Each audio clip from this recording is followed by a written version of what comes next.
continuing our discussion of the Biden administration targeting pro-life activists. 11 more have been indicted for protests at an abortion facility that happened more than a year and a half ago. As reported by Town Hall, one of those arrested said the day of the arrest had a church-like atmosphere, with the pro-life protesters singing hymns, reading scripture, and praying in a hallway outside the facility. Joining me now to discuss the incident as well as the arrest is A.J. Hurley. He's the National Director of the Survivors of the Abortion Holocaust and a spokesman for the 11 pro-life supporters who were arrested. A.J., welcome to Washington Watch. Thanks so much for having me. Pleasure to be here. Thanks for taking some time for us. Tell us what led to the arrests. What was the incident that was connected to these arrests? Yeah, I mean, a bunch of people, just friends of mine, gathered to sing and basically conduct a worship service outside of an abortion clinic called the Carafim Abortion Clinic in Nashville, Tennessee. Many people live in that area that I know, and they just wanted to bring the gospel and the love of Christ to the abortion clinic. So they all gathered and did a demonstration of worship and praise, among whom was, a bunch of elderly people, a 90-year-old, almost a Holocaust survivor, and a bunch of people just trying to, dissuade women to commit a horrible act of abortion. Yeah. When you say outside of an abortion clinic, are we talking on a sidewalk? Are we talking in a parking lot? Give us a description of this, because we know these things happen a lot. Most of the time they don't lead to arrests. Was there something unusual about this one?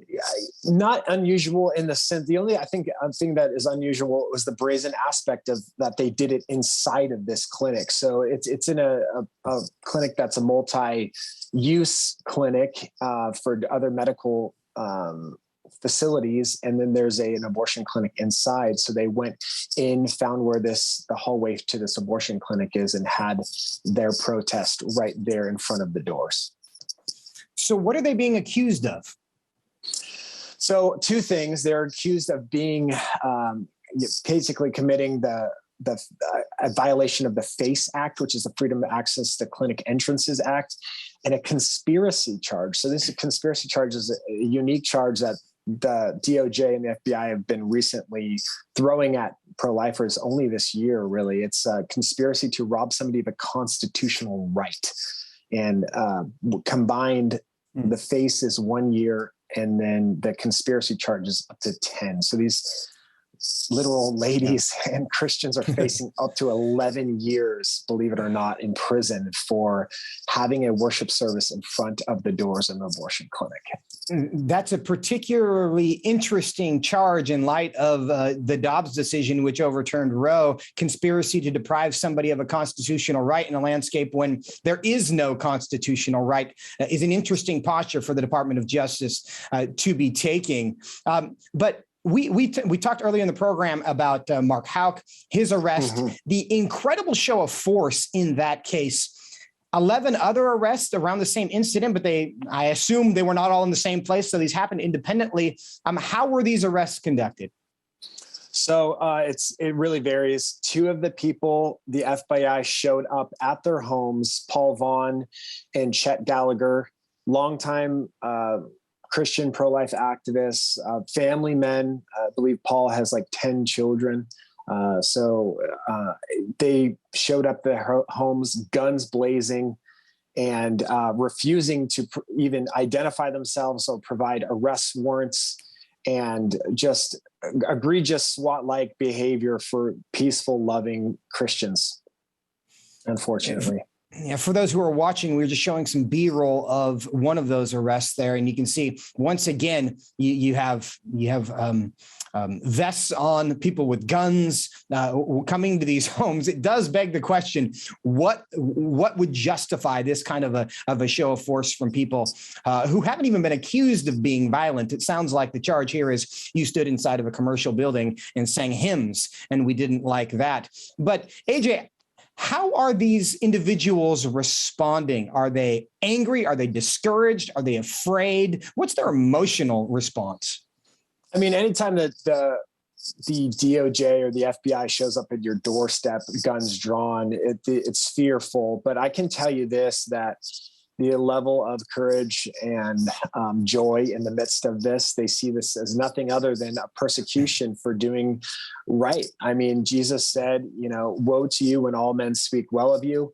He said, such as they persecuted the prophets and people before you. So I think they're counting this exceedingly joyful just to be able to stand in solidarity with the children that are being slaughtered every day in this country. And I think that is the biblical response to this, and that we ought to count it all joy when we fall into various trials. And God certainly does work through these things. But AJ, have they received any kind of explanation for why these arrests have taken place a year and a half after the initial incident? Yeah, so that's what's interesting about this is that many of these people who have been charged now with conspiracy and face charges, when they went to their trials a year and a half ago, all charges were dropped.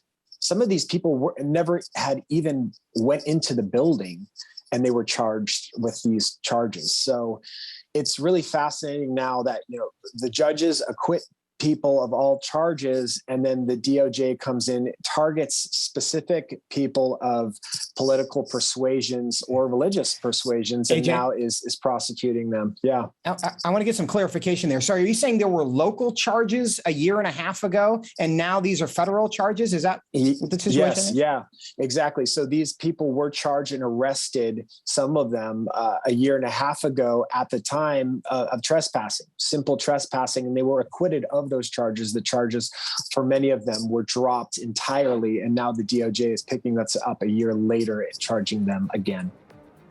It really does create the impression that the Department of Justice went fishing for people that they could make face accusations on behalf of. But AJ, in about 20 seconds, what's the status of these cases now?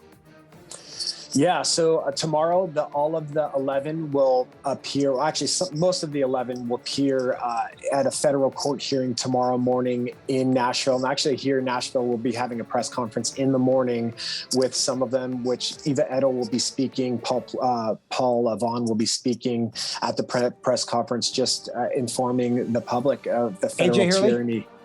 Thank you for your time. We're out of time. Got to let you go. We'll do it again. Thanks so much.